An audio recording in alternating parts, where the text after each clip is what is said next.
Come disegnare, ragazzi, veramente, come suonare. E voi immaginate con 7 note quanta musica si possa fare, immaginate con 300 figure quante combinazioni si possono fare. Questo è un giro un quarto di vite, guardate come si avvitano i fumogeni adesso a destra. E stop. Questa figura è quella che ha presentato anche Pietro Filippini, vincitore dei World Games del 2009, si chiama La Torre, è un mezzo frullino negativo piatto dove l'aliante ricade, è una figura teoricamente impossibile per un aliante privo di motore, però si fa.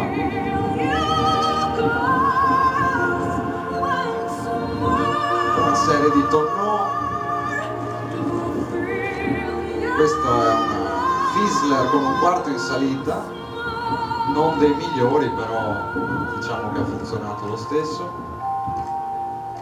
La prossima figura è una delle mie preferite, una scampanata a rovescia, dove si va all'indietro per intendere, con mezzo tono in salita, vuol dire che ci si mette in piedi, si gira in piedi, l'aliante non ha un motore per cui la velocità va giù, poi va indietro.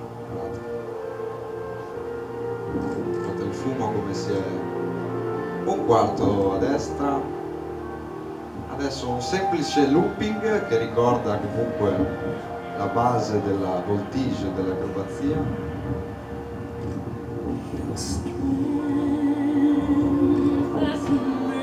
È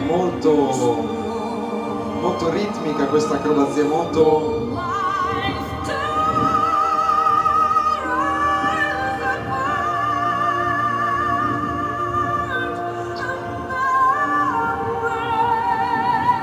Adesso vedrete che batto le ali di nuovo e dichiaro che ho finito la mia sequenza, per cui da adesso in poi